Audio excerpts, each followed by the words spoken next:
See, instinct is a survival process. There is a natural instinct to preserve yourself, which might have gotten weak living in artificial circumstances. But if you go back and again live in nature, within a short span of time, you will see there's a different level of instinct in you. So, instinct is a different aspect.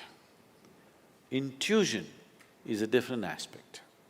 Instinct is a certain dimension of physical perception. Intuition is not perception.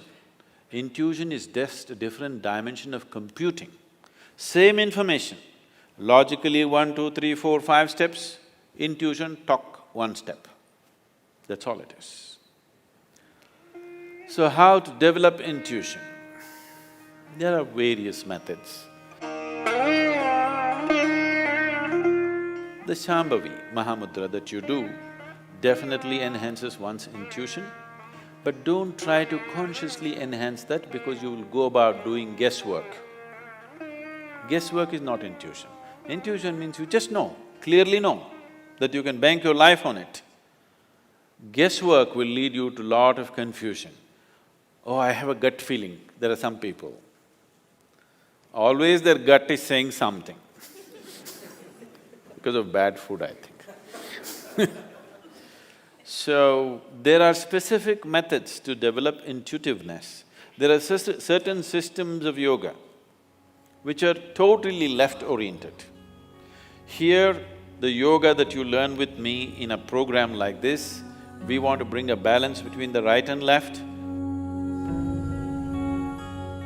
because you want to live a normal life. There are certain systems of yoga where they're not interested in what you call as normal life. Their only orientation is to develop intuition and see life in a certain way. What they do is they take beeswax and close off the right nostril. 12 years, one solar cycle, 12.25 years, they block off the right nostril and you will see the logical mind will almost die. You will have no thought process, but you just simply know things like a cobra. See, if you ever handle snakes? No. If you handle a snake, especially a cobra, it is so perceptive. The reason why you see a cobra next to Shiva is because every yogi carried a snake at one time. Just yesterday somebody was reminding me that in the Middle Eastern culture, particularly the Christian mysticism, they show people carrying a snake-like stick because they couldn't get cobras in Middle East. They created a stick or they found a natural stick which looks like a cobra and they tried to use it. You see Moses carrying a snake-like stick and in many other places. But in India, yogis always carried a live cobra.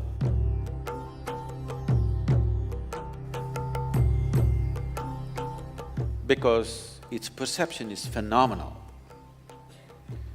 A cobra which is here in Chamundi Hill,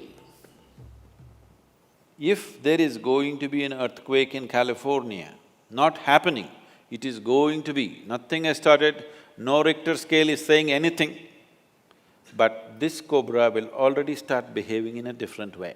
If you are keen enough, you will immediately know what's going to happen. He's so perceptive. The earth's intentions, he knows. Not the happenings, intentions, he already knows. That's the reason why you see Shiva is carrying cobra here, a reptile, a crawly creature, he should have kept it down at least. He carries it here because Shiva is making a statement, you are as good as me. He has 3 eyes, everything possible he's seeing, but he is telling, the cobra is as good as me. If you worship me, you have to worship him because he's as good as me, he sees as much as I see. So that's why the cobra became very significant. If you see a yogi with a cobra, not me. There are other kinds who are freaky.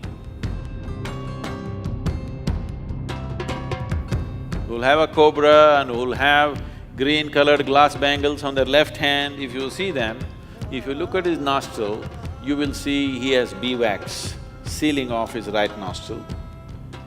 If you see that he doesn't have a beeswax, that means he is past his 12.25 year solar cycle and he is worth being with. There are things about him that you cannot imagine.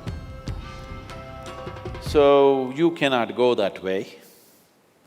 What you can do is, the simple practice of Shambhavi definitely opens up that dimension.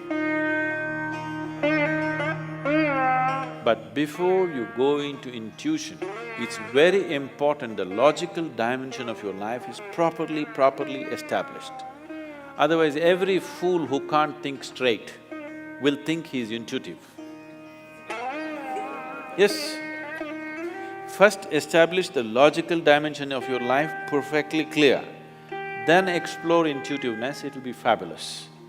But without establishing logic, you try to walk into intuitiveness, you'll just go into a world of confusion.